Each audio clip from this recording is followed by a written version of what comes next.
Ok, entonces, yo lo que siempre planteo en este tipo de problemas es la ecuación, ¿verdad?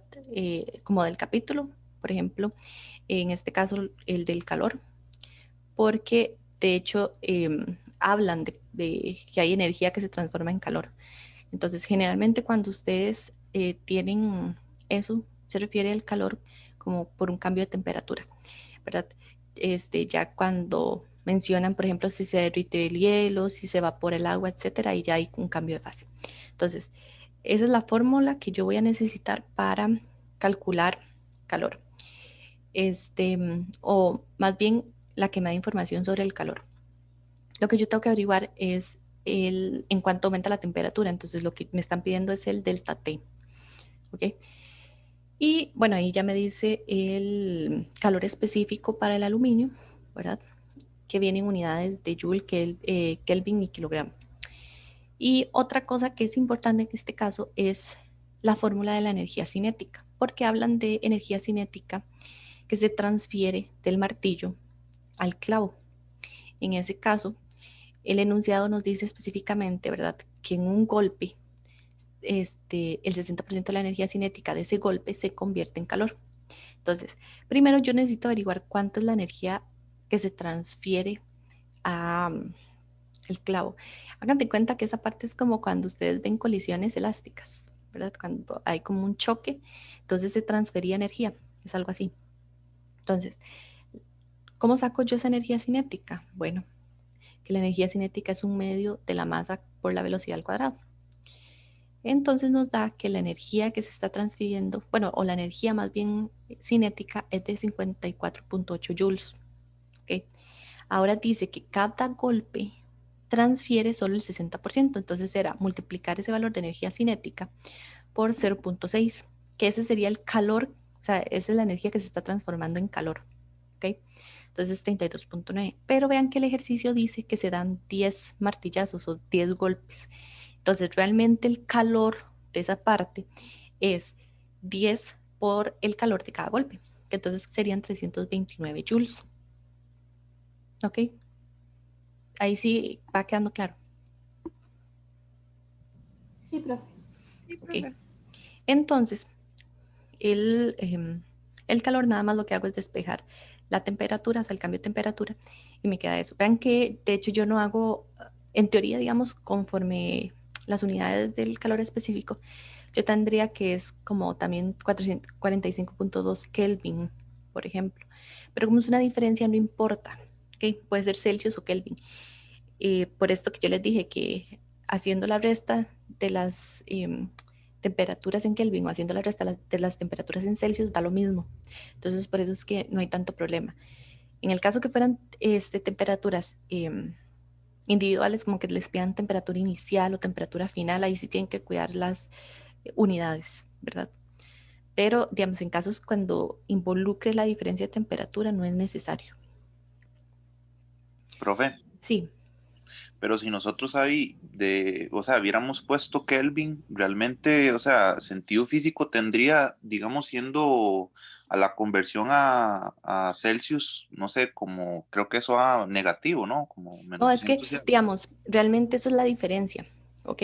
No es como la temperatura, digamos, del sistema, porque lo que le está diciendo es que la diferencia entre dos temperaturas, cuales sean una temperatura final y una temperatura inicial, es de 45.2 grados, ya sea Kelvin, bueno, Ah, grados Celsius o Kelvin, ¿verdad? Porque es la diferencia entre las dos temperaturas. Las temperaturas pueden ser cualquier temperatura, pero la diferencia entre ellas dos es eso.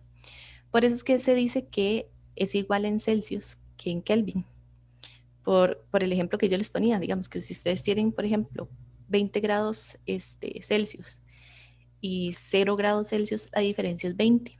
Si ujú. usted convierte las dos temperaturas a Kelvin, tendría 293.15 y 273.15.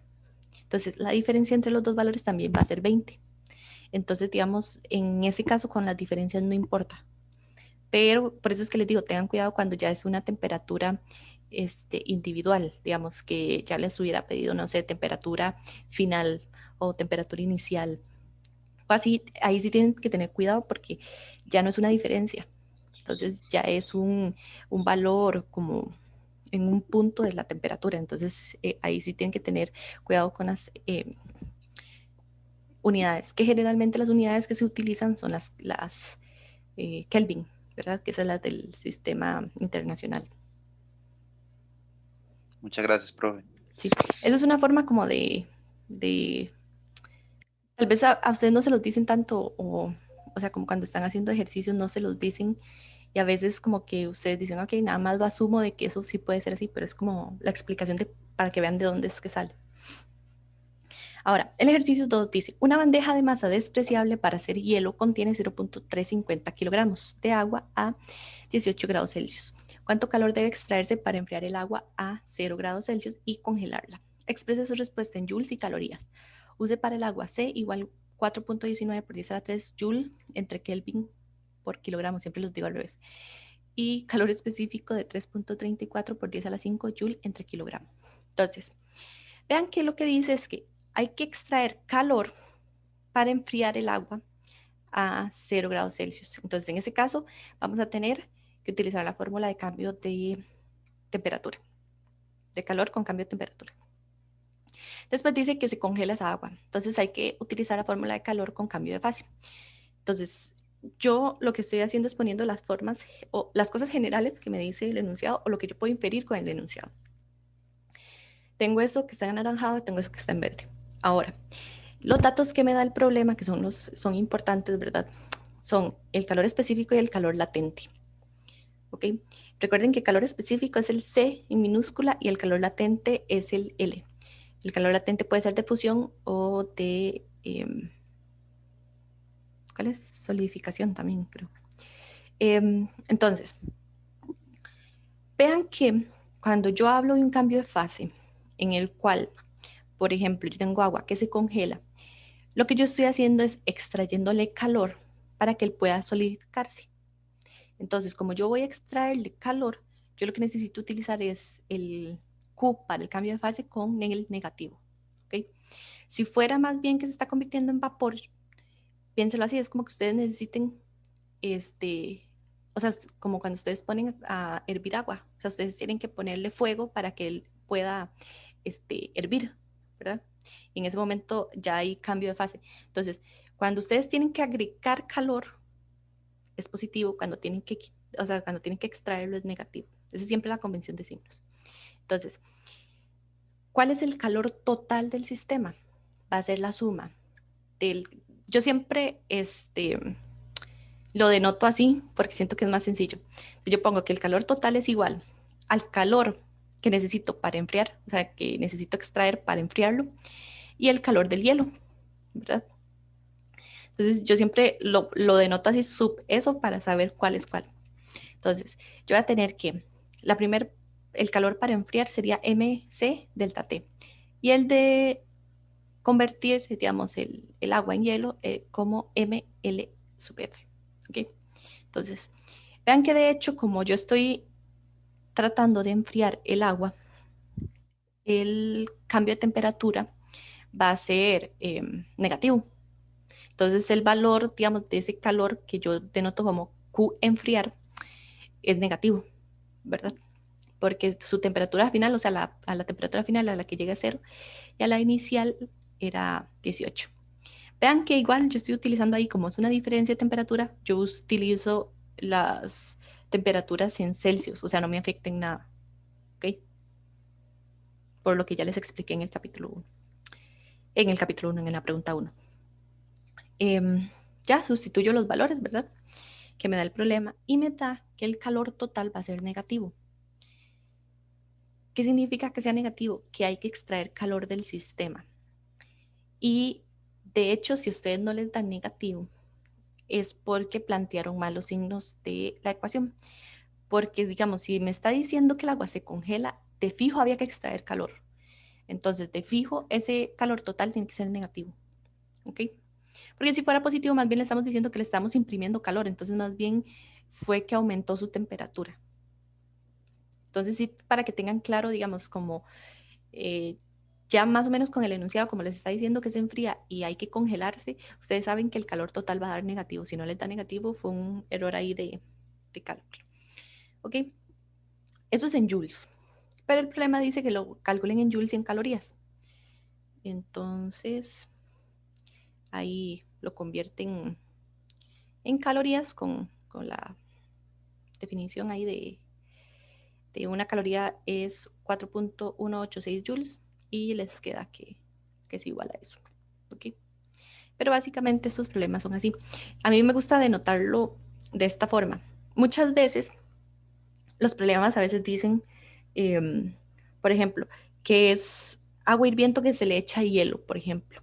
Entonces yo sé que el hielo se va a, bueno, voy a reformularlo.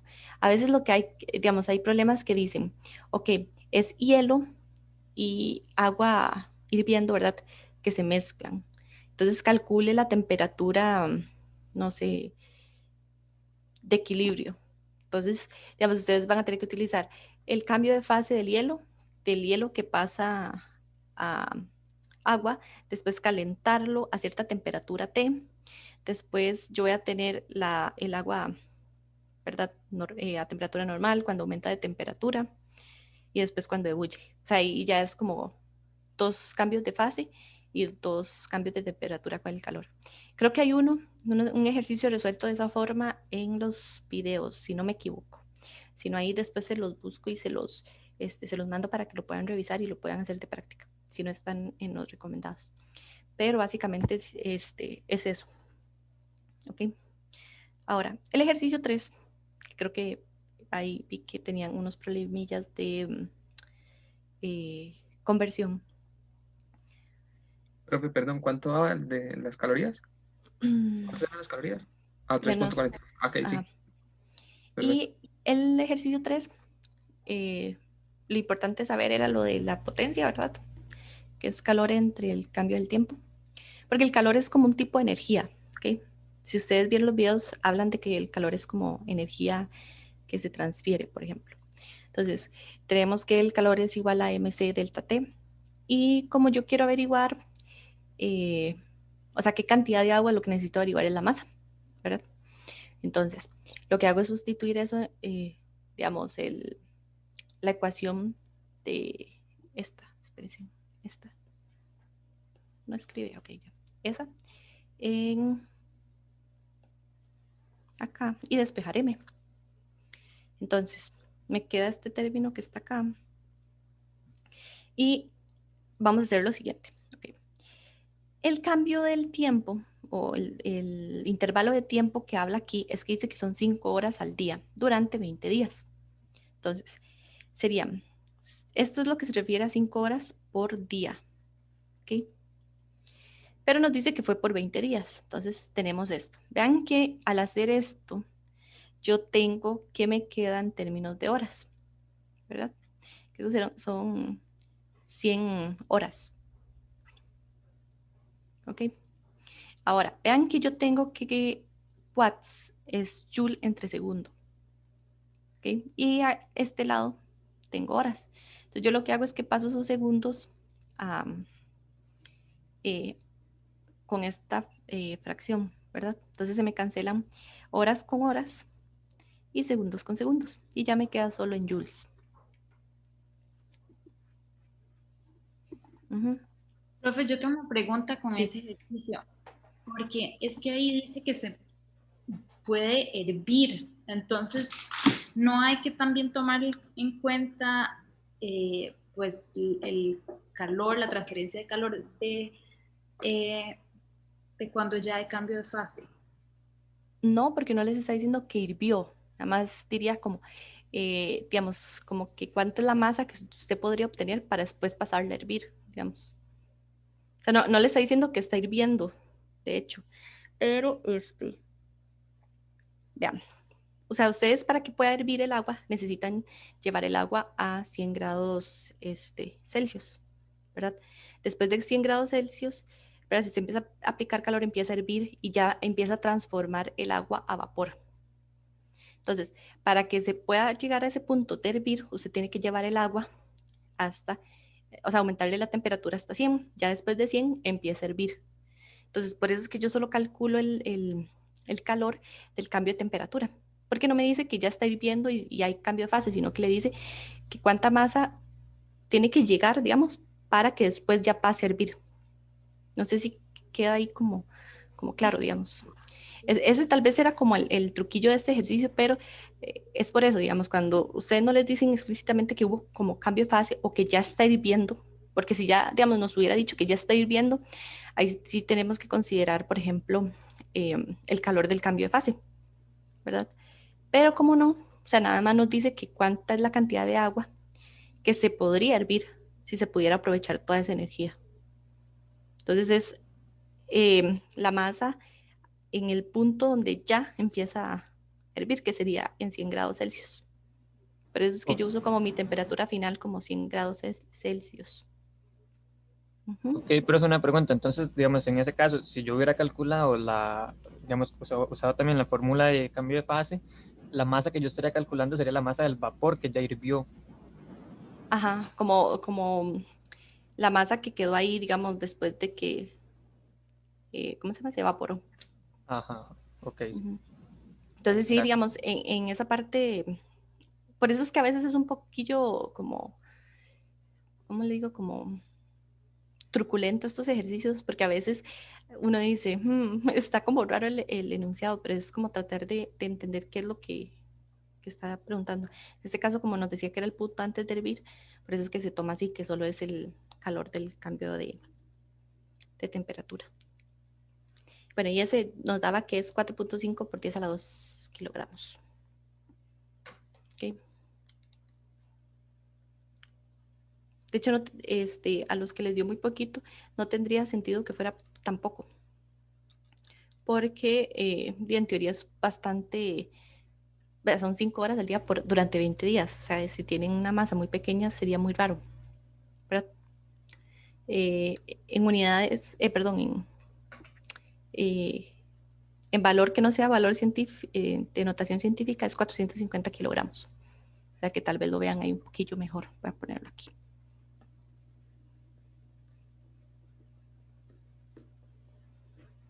Ok. Y el último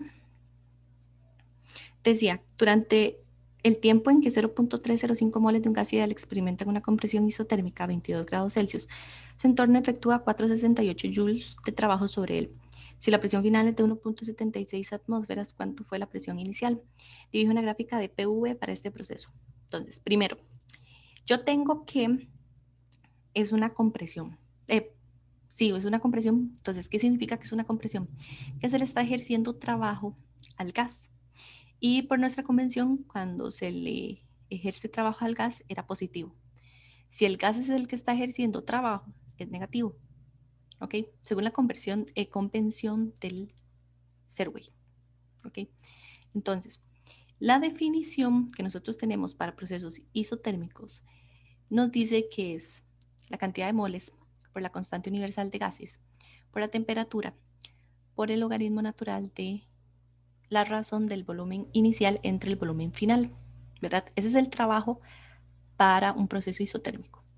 Ahora, vean que de hecho en ningún momento nos dice cómo cambió el volumen, sino que ya nos está pidiendo es la presión. Ustedes pueden cambiar esos volúmenes por presiones con la ecuación de gas ideal. Entonces, ¿qué era lo que tenían que hacer?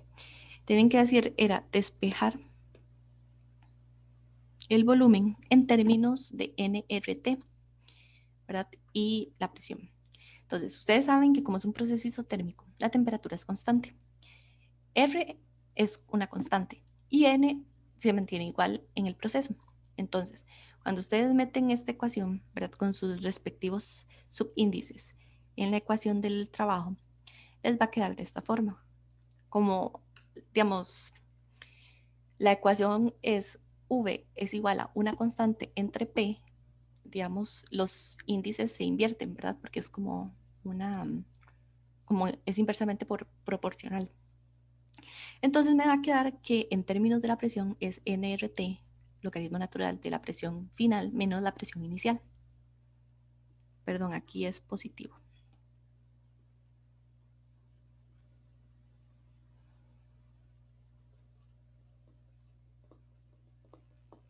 Ok. Entonces, Para una compresión, el volumen decrece, ¿verdad? Y el trabajo es positivo porque se está ejerciendo en el gas. Entonces, yo voy a tener que el trabajo es 468 joules, que eso es lo que trae el enunciado. Y la temperatura, vean que la temperatura viene en grados Celsius. Tienen que pasarlo a Kelvin, ¿ok? Porque estas ecuaciones se utilizan con unidades del SI. Entonces, siempre es Kelvin, siempre es Joule, por ejemplo, N en moles, las presiones en pascales, los volúmenes en metros cúbicos. Para la convención que estamos siempre utilizando con la constante universal de gases de 8.314. Si estuvieran utilizando la otra, sí pueden utilizar las otras unidades, pero siempre les recomiendo que utilicen las del SI. Entonces, lo que hago es nada más despejar. Despejo P2, ¿verdad? Vean que llego a esta relación. En ese caso, yo estoy calculando el exponente de la función exponencial porque después es más fácil manejarlo de esa forma. Entonces, creo que ahí me equivoqué en algo, sí. Por estarlo haciendo rápido. Denme un toquecito para acomodárselos porque ahorita se los subo a la mediación. No, eso no es en joules, es una razón. Y esto es... Ok. Entonces, ya lo que hago es sustituir. Vean que aquí yo necesito averiguar es la presión. Mentira, lo que tienen que averiguar es la presión inicial, P1. P2 ya se lo da el problema, que es 1.76. Entonces, como yo despejo el P1, ¿verdad? Yo paso esto hacia abajo. Entonces, ustedes saben que también es equivalente a decir que es menos el exponente, ¿verdad? Para no tenerlo como una fracción. Entonces, por eso es que yo lo pongo de esta forma. Y al final nos da que la presión inicial sería 0.942 atmósferas. Tiene sentido que sea menor, ¿verdad? Porque al comprimirse el gas, la presión va a aumentar. ¿Ok? Entonces, digamos, si esta presión les da más grande, ahí sí tienen que tener cuidado. Vean que en esta fórmula no era necesario pasarlo a pascales, ¿verdad? Porque vean que, de hecho, la función exponencial no tiene unidades. Entonces, mi presión inicial va a tener las mismas unidades que mi presión final. Entonces, yo la puedo dejar en atmósferas. Pero como ya les he dicho, digamos, si son ecuaciones en que me combinan unidades, por ejemplo, como esta que tengo yo aquí arriba, utilicen todo en unidades del SI. Porque si no, ahí sí les va a dar como un error en el cálculo. Entonces, sí tengan cuidado en esa parte. ¿Ok? Pero si es como esta de abajo, por ejemplo, y no les dice explícitamente páselo a pascales o en las opciones no vienen pascales, vienen en atmósferas, pueden hacer esto. O si no, lo que hacen es que convierten el de 1.76 a pascales o el resultado a pascales. O sea, no importa. Pero sí, nada más tengan como ese cuidado. Y ahora, ¿cómo hago yo para dibujar la gráfica si yo no sé, por ejemplo, los volúmenes? No es necesario, porque ustedes lo que quieren ver es cómo se comporta la gráfica. Nada más tienen que saber que, por ejemplo, se comprime. ¿Ok? Entonces, ¿qué quiere decir que se comprima? Que el volumen inicial va a ser mayor que el volumen final, ¿verdad? Y nada más saber qué pasó de una presión más pequeña, ¿verdad? De 0.942 a una presión más alta de 1.76. Y este es el gráfico para esta parte. Y vean que no necesitaba conocer los volúmenes, nada más necesitaba saber que se comprimía, entonces iba en esa dirección. ¿Ok? Y esos eran los problemas de esta parte. Profe, ahí en el gráfico, ¿me puede explicar por qué la dirección va hacia arriba? No es más bien que uno lo está comprimiendo, entonces el volumen se va haciendo más pequeño. Ajá, el volumen se mide en X, Entonces, mira qué pasó de estar acá a estar acá, a un valor más pequeño. Entiendo, gracias. Pero, profe. ajá, pero la presión sí aumentó porque se comprimió. La final era 1,76 y la inicial era 0,942. Entonces subió la presión. Es importante que sepan, por ejemplo, leer estos gráficos porque les puede salir gráficos, como a mucha gente le salió una primera prueba que tenían que leer un gráfico y del gráfico sacar información y calcular algo, ¿verdad? Entonces, si no entendieron cómo es que estoy haciendo el gráfico, pregunten en este momento para que sí les quede como claro y a la hora después de resolver ejercicios. Profe, Sí.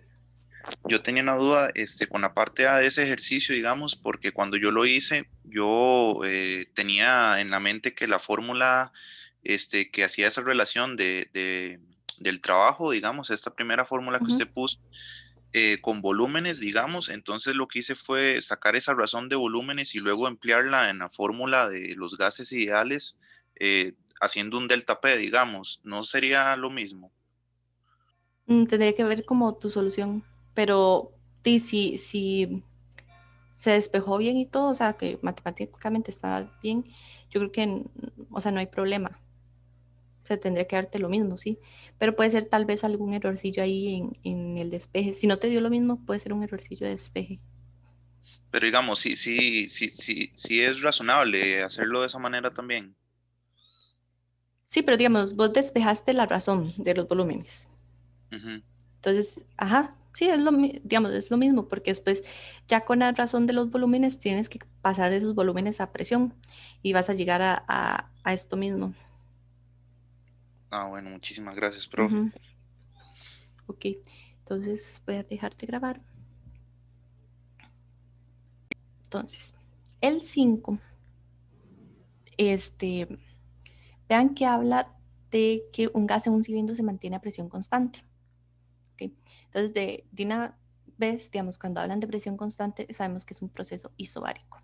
Entonces, vamos a utilizar la ecuación para procesos isobáricos, que en teoría, digamos, ustedes pueden hacerlo así con la integral o ya saben que es esto que está acá, ¿verdad? Ya pueden usar esa fórmula directa, ¿ok? Entonces, ustedes hacen la ecuación y les da que es igual a esto, ¿ok?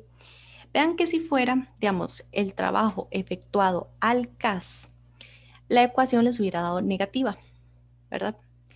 Pero más bien como está pidiendo el trabajo efectuado por el gas, por eso es que da positiva la respuesta, ¿ok? Porque, digamos, la ecuación en general, digamos, así como viene planteada, que ahí me faltó un menos. Aquí. Así como viene planteada, es el trabajo efectuado por el gas, o sea, en el negativo. Entonces, cuando es positivo, más bien fue, efectuado al gas. Cuando es positivo, fue efectuado por el gas. No sé, creo que lo dije como un trabalenguas, pero, o sea, si el gas lo hizo, es en signo contrario de la ecuación original, ¿ok? Y después era nada más calcular la energía interna. En este caso, la energía interna dice que disminuye en 1,4, entonces esa energía interna iba en signo negativo. Y nada más sustituyen. Con esta parte ustedes ya saben que el negativo indica que el calor sale del gas, ¿verdad? Porque eso da un calor negativo. Y la respuesta, realmente la parte B, es esta que está acá. Era el valor absoluto. Ok, esa era la 5. La 6 era bastante sencilla, lo único complicado era ver los signos. Entonces, en la primera parte dice que suponga que se realizan 200 joules de trabajo en un sistema. ¿Qué quiere decir esto? Que o sea, el trabajo se realiza sobre el sistema, no es el sistema realizando trabajo.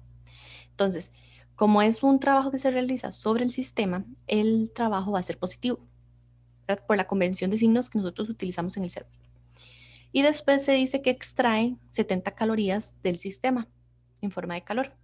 Entonces, ¿cómo se extraen? El calor va a ser negativo. Entonces hay que convertirlo a joules, ¿ok? Entonces yo lo convierto a joules y lo que hago es nada más sustituir en la fórmula de energía interna, que sería el calor más el trabajo.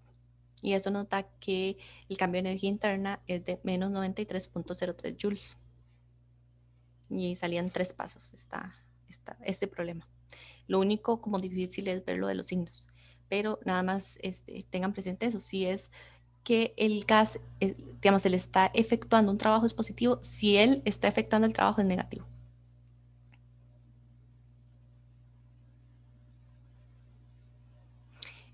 Alguien preguntó aquí en esta, sí, está positivo este trabajo, porque está este signo de acá, al frente, que es este signo que está acá, y los, digamos, la diferencia de los volúmenes es negativa, porque pasó de 1.7, o sea, inicialmente, a 1.2. Entonces, queda 1.2 menos 1.7, negativo. Más el negativo afuera está positivo. Sí, profe, pero ese no sería el trabajo que hace el sistema sobre el gas. Entonces, si me están preguntando por el del gas, no daría negativo, o sea, contrario. Vamos a ver. No. Ah, bueno, sí, pero vamos a ver. No, está bien así como lo calculé. Pero en teoría, digamos, es el mismo trabajo, nada más que uno sabe que es en sentido contrario. En ese caso es lo que yo decía era que, digamos, creo que es, no, creo que sí está bien, o sea, el resultado, pero puede ser que haya planteado algo mal. Pero en teoría, digamos, esos resultados son los que están bien. Digamos, esa es la respuesta. Digamos, es en positiva y el calor en esa da eso. Porque si no, estaría dando muy pequeño el calor. De hecho. Entonces, igual ahora lo reviso, pero yo creo que sí está bien. Vamos a ver. El último, bueno, el 7, perdón, era sobre los cubos de metal, ¿verdad? El dibujo viene en 3D, pero realmente lo que ustedes están viendo es como este dibujito que yo les hice ahí, ¿verdad? Lo que nos interesa realmente es la barra que está conectando los dos, digamos, las dos temperaturas, ¿verdad? Tengo esta temperatura 20 y tengo esta 100. Entonces, lo que realmente nos interesa y donde vamos a calcular el flujo es en estas partes. Por eso es que yo puse aquí ya sea aluminio o cobre. Lo que nosotros utilizamos de esas barras, digamos, la azul y la roja, es para denotar que, digamos, en sus extremos, la barra de aluminio y la de cobre tienen esas temperaturas. ¿Ok? Entonces, yo lo que hago es calcular el flujo térmico en cada uno de los cubos. La forma general que viene ahí en el libro es con esto que está acá, ¿verdad? Que es un cambio infinitesimal de la temperatura entre un cambio infinitesimal de la longitud o de la distancia, ¿verdad? Yo puedo, digamos, para una versión como macro, yo puedo decir que es el cambio de temperatura, ¿verdad? Un delta T, entre el cambio del, o la longitud más bien de la barra que nosotros queremos calcular o la distancia en la que queremos calcular ese flujo o conductividad térmica. Entonces, lo que hacemos es que despejamos, nada más, sustituimos y despejamos. En este caso, yo no tengo que convertir las temperaturas porque ya les dije, es una diferencia de temperaturas. Entonces, era lo mismo restar 100 menos 20 a restar 373 menos 293. Tiene la misma diferencia. Entonces, por eso yo uso Celsius, es más fácil, no tienen que hacer conversiones.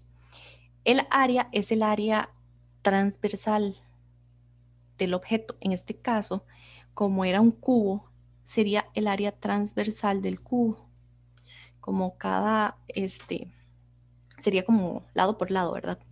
Entonces sería 3 por 10 a la menos 2. Y el delta X es esta distancia.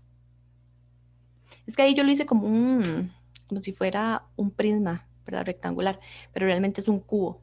Entonces tiene las mismas longitudes. Entonces, por eso esto es así. ¿Ok? Y si ven, el flujo térmico nos da que es 962.4. Y el del aluminio nos da 568.8. Y ya el flujo térmico total sería la suma de esos dos. Y eso es lo que da. Profe, pero el área de un cubo no es 3 por el lado de la 2. Bueno, como por la cara del área. No, ustedes lo que necesitan es el área transversal. No es el área de todo el cubo, nada más el área de esa cara.